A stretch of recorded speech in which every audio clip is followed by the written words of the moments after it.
So yung mga Oknoy, meron tayo gagawin na TMX 155. So meron tayo TMX 155 na binaba na rin ang ating helper mga kabuknoy. So galing tayo ng Caloocan. So pagdating natin may nakababa na TMX 155. So may natin mga kabuknoy, gano'n ba yung problema itong TMX, so bakit binaba. So ito ng problema mga kabuknoy, yung kanyang TMX. So pagdating ko mga kabuknoy, nakababa na yung makina niya. Yun, so alamin na natin mga kabuknoy, sabi sa akin driver daw, maingay daw yung makina nito. At saka may naramdaman pag primera daw, mayroong maingay, saka bumababa yung kanyang kick. So alamin natin mga kabuknoy, kalasin ko muna. Unahin natin ito bandang cylinder head. So yung next natin bandang clutch housing. So yan yun, so kalasin ko muna cylinder head mga kabuknoy. Kasi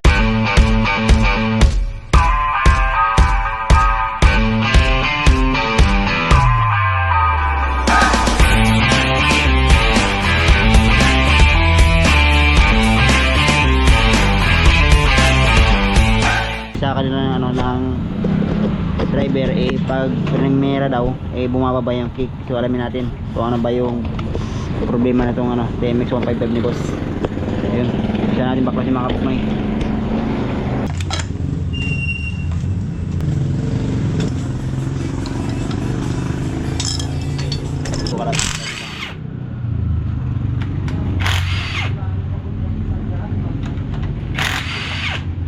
Doon si Maba.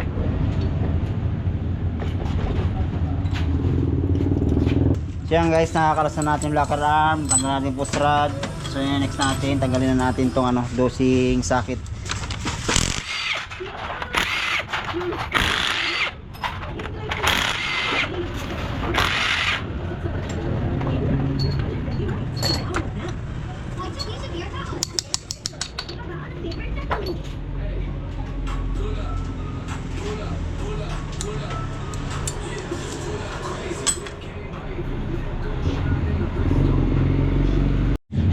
Ayan, ugutin na natin yung block. Ayan, pogi oh. Diba? Oh. Yan guys, so nakalas natin cylinder head, next natin yung cylinder block. So, check natin kung wala bang tama yung cylinder block mga kabuknoy.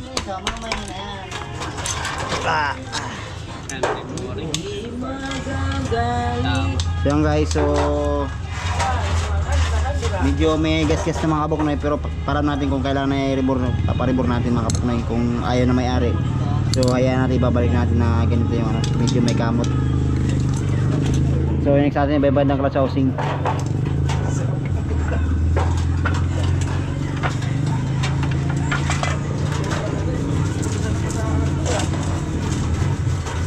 Yan, may 8 na din.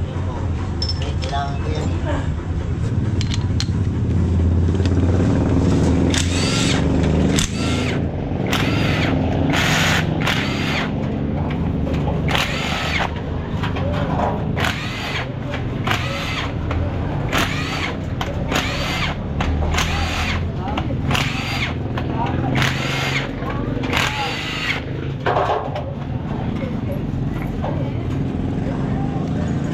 Yan guys, so nakalasan natin yung tornilyo dito sa may crankcase nya. So kalasan na rin natin itong yung cover nya.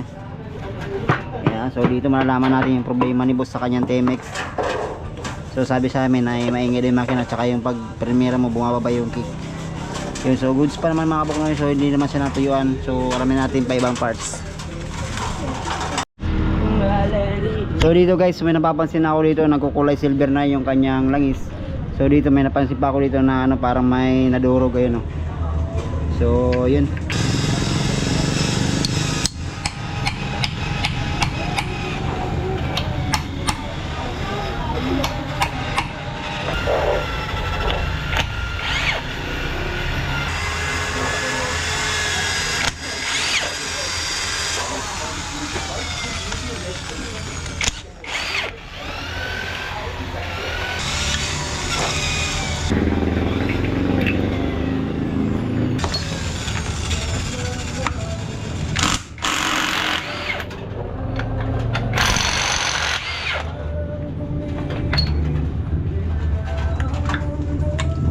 Yan guys, so nakalasan natin lining. So sa lining mga kabuknoy, goods pa naman, wala sa bang di pa naman sa sunog.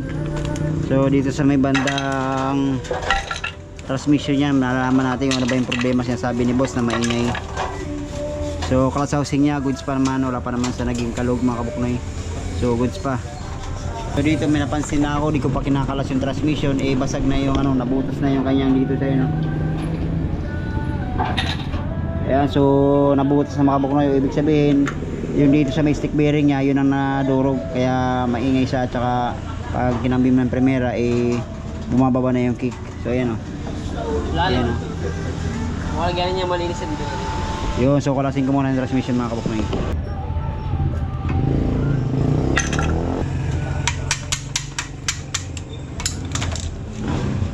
Uy, linis.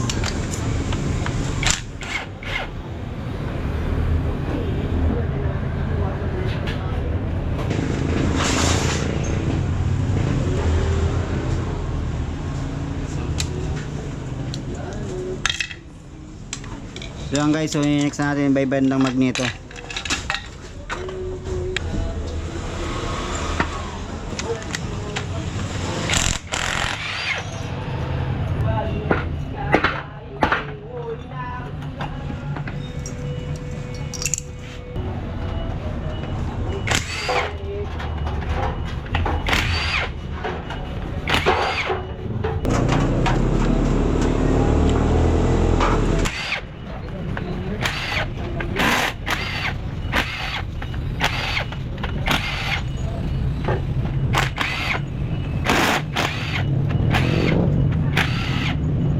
So yan guys, so nakalas ko na yung sa may bandang crankcase sa ano, mga tornilyo na kinalas ko na. So kalasin na natin itong cover na to.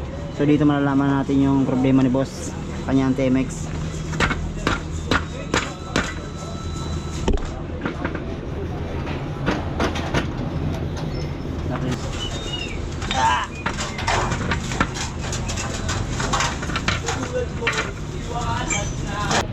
Pumunta na ba yung may driver nito? Uy, lulog. So yan guys, oh, mapapansin nyo, naging kulay silver na itong mga ano niya, crankcase niya, yun, oh. Ayan, Reco. So dito malalaman natin pag tinanggal natin yung transmission gear, so malalaman natin yung problema ni boss. Sulog na.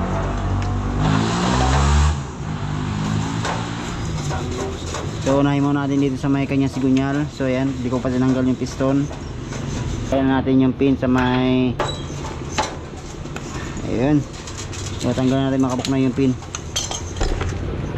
So umpisa natin, kalasin na natin. Aray ko, malalaman na itong problema ni boss sa kanyang TMX.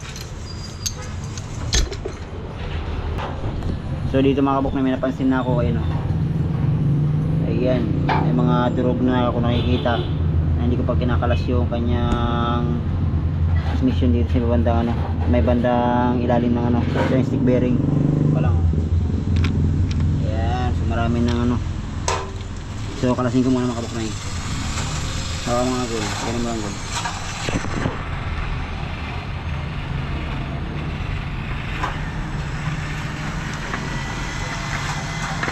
Aray, durog.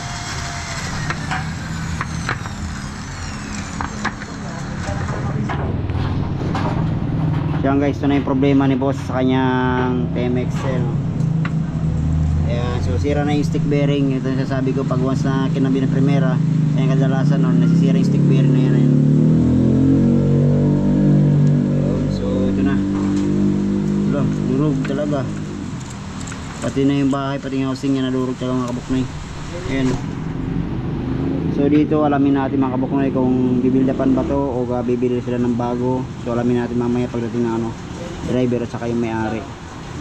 Yun, so may mga gandang problema mga kabuknoy, PM nyo lang ako sa akin YouTube channel, sa akin Facebook page.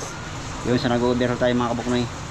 So dito alamin na natin to kung ano pang dapat palitan natin na naging sira.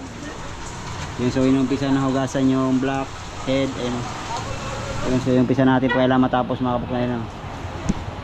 Yung kanyang tricycle. Yan, so ito na yung kanyang ibang parts. Yan, so yan. So dito rin pala, may napansin din pala ako dito sa kanyang sprocket, wala na rin pala yung ply. Ayun, oh. Ubos na mga kabuknoy.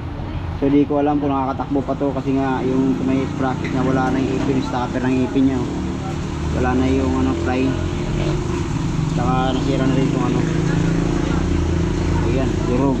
So ang gagawin na natin yung mga kabuknoy, pabili na natin bago yung ano, yung may-ari para isang ano lang, isang gawaan lang. Kasi ang gagawin natin mga kabuknoy, kung build up nito, saka build up din nito. So gawin natin, pabiling lang natin bago.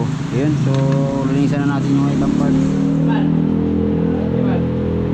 So abangan nyo lang mga kabuknoy sa pagbuo na kanyang TMX, kung napalitan ba natin ng shafting o build up lang.